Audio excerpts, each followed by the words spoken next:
So we're on the last full day at sea today, Carla. Thank God for that. Had a little excitement, haven't we? We had a lot of excitement on this journey. Yeah, it hasn't been easy. Too many. Yeah, yeah. Too many things happen. Yeah, but we actually have only got 130 miles to go, so... Simon counts every day, every hour. Yeah, I do, every hour. You know, it won't be long now, it'll be down to 100 miles. A day.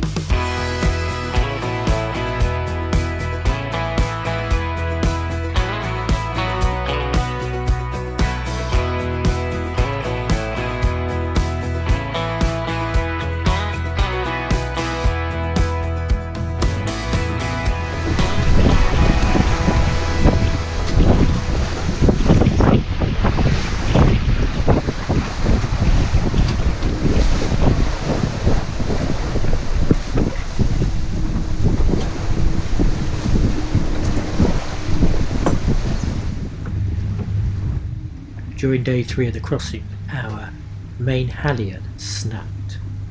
We made a temporary repair by using the topping list as a replacement halyard.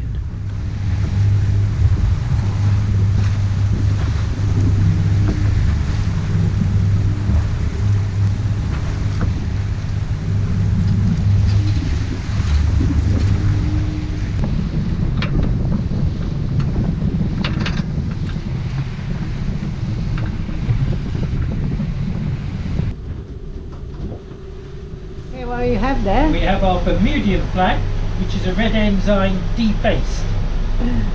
So we've got it ready to go up tomorrow, just in case we arrive early in the middle of the night. With a bad weather. With the bad weather, we might get there early. Might have a stonking last 24 hours. Yeah. And we are on trousers as well. Yeah, we've got trousers on. Trousers on. Trousers on. T-shirts. Yeah. Yeah. Dobby can't settle because he's cold. Oh. Okay, so this is night number 4 at sea. All is going well, apart from what happened on the first day. And boat looks a mess. I hate to see the boat like this.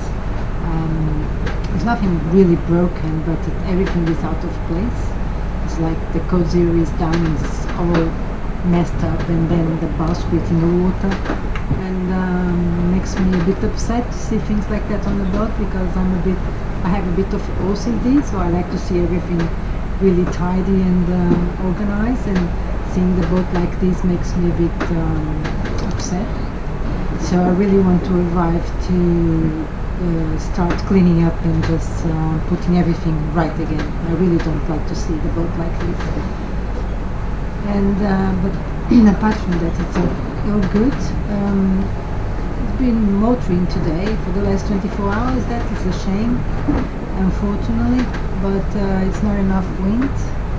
It's supposed to start picking up now, so let's hope that we can turn off the engines tonight. And yeah, we are nearly arriving in Bermuda. Another day, just another day. And we are really anxious to know what's going to happen. We know we're going to be in quarantine for 14 days, which is okay, it's no problem.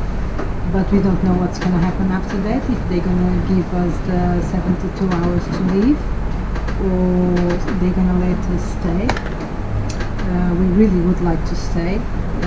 This is another country on our journey that we would like to explore and yeah, see things around. We're into the final night of the journey. This is sort of 6 o'clock in the evening. Got another couple of hours of daylight left. We've had a few breakages actually. Main halyards went, and one of the jack lines went, holding up the sailback, and also we've got what they call a lazy car on the top of the mainsail, and that's got a loop in it, and that one broke. So we've got a bit of work to do when we get to Bermuda. It's starting to get a bit bumpy. There is a front about, and well, I'm hoping that it's going to pass to the north of us and we're not actually going to get into the actual front itself. But Yeah, that's causing a bit of more of a blow now than we've been having the last 48 hours. So we're up to 29, 30 knots here of apparent wind, and we're doing 7, 8, 9 knots through the surf. So we're averaging now at about 7 knots, nautical miles an hour. But the good thing is we're going to be there first thing tomorrow morning. In fact, at daylight we should be able to see the island. We've got about 15 to 18 miles to travel up the south coast of the island. And if the wind does change and come from the northwest, it'll be sheltered, so that'll be rather nice. Bermuda Radio, this is your Ocean Fox, over. Ocean Fox, this is Bermuda Radio, good morning. Understand you are inbound for Bermuda. The local time here is 0544. What's your ETA, over? We're currently 10 miles from, we're 10 miles southwest of Gibbs Hill, and to the lighthouse up in Georgetown we have about 25 miles to go, which is about 4.5 hours, over.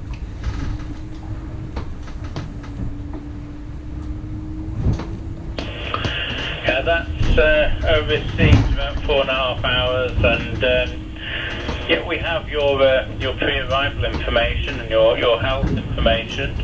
So, are you familiar with your approach into St George's and the need to go directly to the customs dock, over?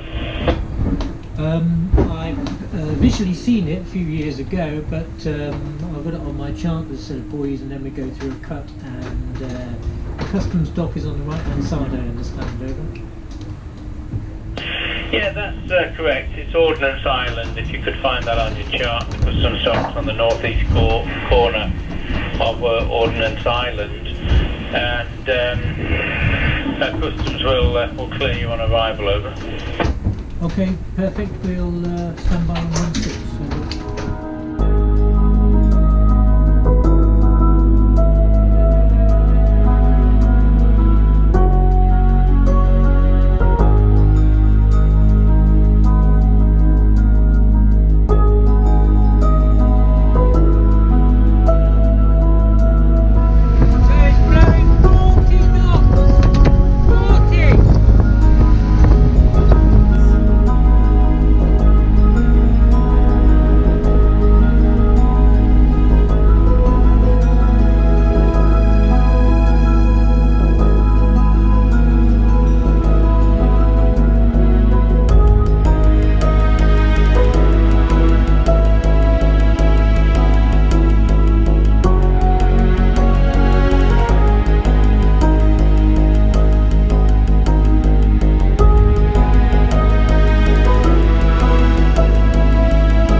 Two of us had sailed 739 nautical miles in 4 days, 23 hours.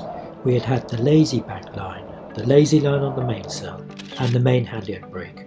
We had a great welcome from Bermuda after filling in the customs forms, having our temperatures checked. we were sent out to the anchorage for 2 weeks.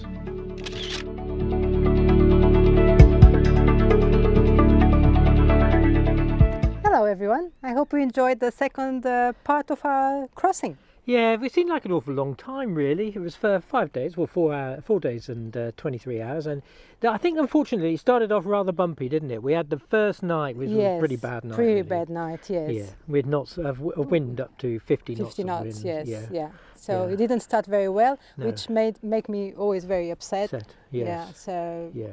And you didn't feel too good to start with, did you? No. But you did get over it, and then you were absolutely fine. Yeah. And we had quite a few breakages, really. One thing kind of led to another, I think. The line on the lazy bag snapped, and that was a bit of a problem. And then the main halyard snapped, but the reason why the main halyard snapped was the lazy line on the top of the headsail, which meant that the top of the mainsail wasn't actually tight against the mast, and because it was leaning out, the halyard came down at an angle and it chafed on the top of the mast. So we're having to get all that fixed. Yeah, and it's always very stressful because when these things happen, it's always in the middle of the night or with the peak of the winds, which makes sense, isn't it? Yeah. And so it's very stressful. Come outside, we have to make sure we are all secured and clipped on, and life jackets on, everything on, because it's so quickly that things can happen. So it's very stressful times. And at these times, we always forget to get a camera out, don't we? Well, it's the last thing you remember, really, because the first thing you want to do is just get the thing over. Yeah, it is. And then it was really quite emotional arriving, because at first light I could see the lighthouse flashing right on the nose, which was absolutely fantastic feeling. And I called Bermuda Radio, and Bermuda Radio are extremely welcoming. There's no question about it. Yes, and it's very good to get a call, someone warm, just saying how welcome you are to come to the island, and yes, it is. And the feeling of arrival, of it's an accomplishment feeling, isn't it? Is. It just feels. Sorry, got us both now. Feeling of a compliment. Anyway, okay, well, you know what we mean. Yeah. So it's like we did it. We made it. We got it. We could do it, because this is our first long journey by just ourselves. Yes, it is. I mean, obviously we sailed across the Atlantic before, but we had crew, Ben and Carla with us, and we're planning on going all the way back to Portugal, just the two of us. So, and it's a challenge. It is a big challenge, but we really wanted to do. We really want to have this, just so it was personal, a great feeling, isn't it? It was a great feeling. Yes. So next week we'll tell you what it's like to sit on the anchor for 2 weeks in quarantine. You're going to have a lot to know about this one. So thank you very much for following us. If you can, please click on the subscribe button and help us with that. That would be great. Thank you very much. Bye for now.